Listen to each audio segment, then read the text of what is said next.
everybody and welcome back to our Posworx training. I'm now going to show you how to process a cash app. On our home screen, I'm going to click on New Cash App. A dialog box appears and asks me, are you sure you want to do a cash app now? I'm going to click Yes. Another message appears to ask me, do you want to open the cash drawer?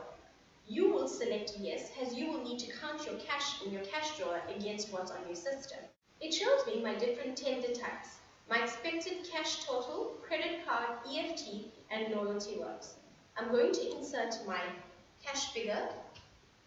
You will need to print a batch report for your credit cards and insert that amount. I'm going to deliberately leave out the EFT amounts to show you what happens when a cash app does not balance. As you see, we're on a minus figure for the Posworx due to a return.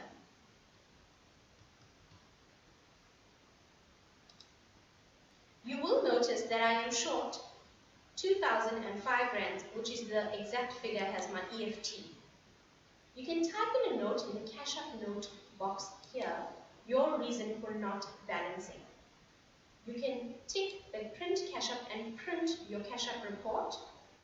In my case, I'm going to enter the EFT amount to balance my cash app. If you look under my figure now, where it says short and over, it says 0. If it says 0, that means my cash app has balanced. On the right hand side, it gives me a summary. As you see, I've done a petty cash for 117 rand and the amount has been grayed out. If the amount is grayed out, that means I'm unable to edit it or change it. It gives me my float figure, a rounding, my total sales, the number of returns done, manual discounts, promo sales discounts, and total lay-by payments.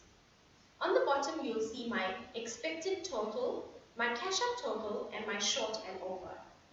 I'm going to click OK as my cash app balances.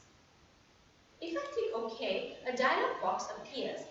Do you want to complete this cash app? You will not be able to edit this once you click Yes. And that's the end of our training. Please like and subscribe to our channel.